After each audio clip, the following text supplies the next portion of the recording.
tapi belum sepenuhnya menguasai kekuasaan mereka itu di Indonesia. Jadi para pemuda yang pada saat itu mendengar situasi tersebut mendesak Soekarno dan Muhammad Hatta untuk segera memproklamasikan kemerdekaan Indonesia. Mereka takutnya kalau menunggu terlalu lama nanti kemerdekaan ini akan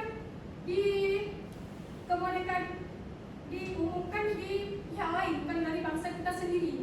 Jadi pada masa itu mereka dibawalah Insinyur Soekarno dan Muhammad Hatta ini ke daerah Rengas Dengklok untuk segera memproklamasikan tanpa ada pengaruh Jepang. Disitulah peran golongan muda dan tua itu disepakati dan akhirnya pada malam harinya tanggal 16 Agustus 1945 mereka dikembalikan ke Jakarta untuk menyusun naskah proklamasi kemerdekaan Indonesia, dan naskah itu diketik oleh Insinyur Soekarno dan ditulis oleh Said Timeli dan disetujui oleh Muhammad Hatta dan juga serta Ahmad Subarjo. Dan keesokan paginya pada tanggal 17 Agustus 1945 jam 10 waktu Indonesia Barat di Jalan Kebangsaan Timur nomor 57 Jakarta, disitulah di rumah Laksamana Beda diumumkan proklamasi kemerdekaan Indonesia. Di situ tidak ada panggung megah, tidak ada mikrofon besar, dan cuma ada hasil bendera jahitan Ibu Fatmawati. Disitulah lahirnya negara Republik Indonesia. Jadi dengan penjelasan ini saya harapkan kalian semua ini paham dan juga mengerti. Saya akan memberikan penjelasan lebih lengkap. Baik Bu.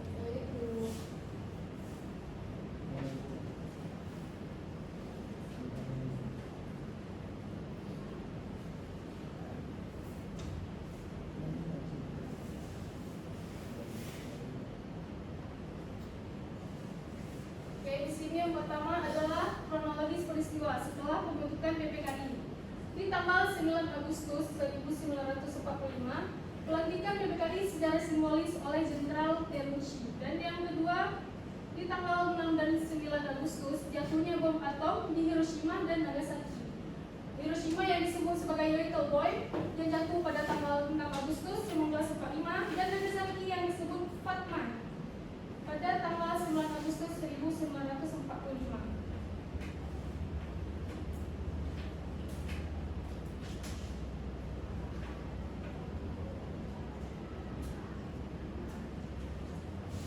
Pada tanggal 11 Agustus 1945, Jenderal Terunci ini mengumumkan bahwa Indonesia akan diberi kemerdekaan pada tanggal 24 Agustus. Jadi, menurut saya nih, karena di tanggal 24 Agustus, jadi para pemuda ini segera mendesak, dan akhirnya Indonesia ini terjadi peristiwa proklamasinya tanggal 17 Agustus, karena menurut mereka kalau dibuat tanggal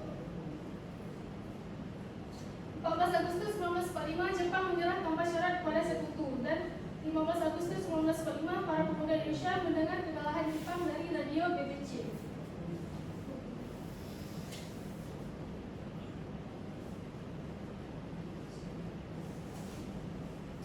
Di sini peristiwa Rengas Dengklok. Peristiwa Rengas Dengklok ini terjadi pada tanggal 16 Agustus 1945 yang seperti saya katakan tadi. Peristiwa ini dilatar belakangi karena perbedaan pendapat antara golongan tua dan muda tentang pelaksanaan proklamasi. Pendapat golongan tua itu sendiri berpendapat bahwa pelaksanaan proklamasi bekerjasama dengan pemerintah Jepang untuk menghindari pertumpahan darah. Pendapat golongan muda tersebut berpendapat bahwa proklamasi dilaksanakan dengan kekuatan sendiri tanpa ada bantuan Jepang. Oke, selanjutnya.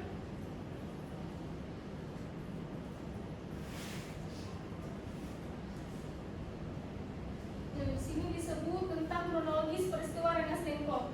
Pada tanggal 16 Agustus 1945, pukul 4.30 terjadi penculikan Soekarno-Hatta oleh para pemuda yang dipimpin oleh Tjudanko Subeno.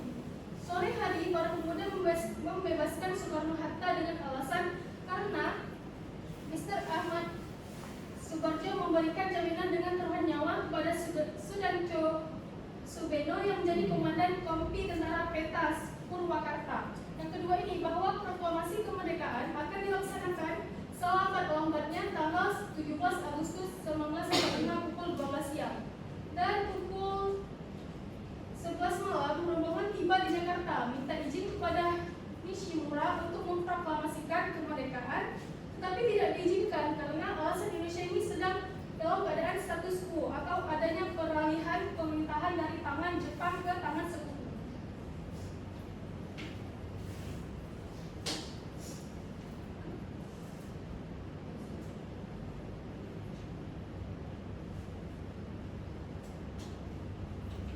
Di sini terdapat gambar bendera pusaka ini dijahit oleh tangan Ibu Fatmawati Soekarno dan dilanjutkan dengan menyanyikan lagu Indonesia Raya karangan P.R. Supratman.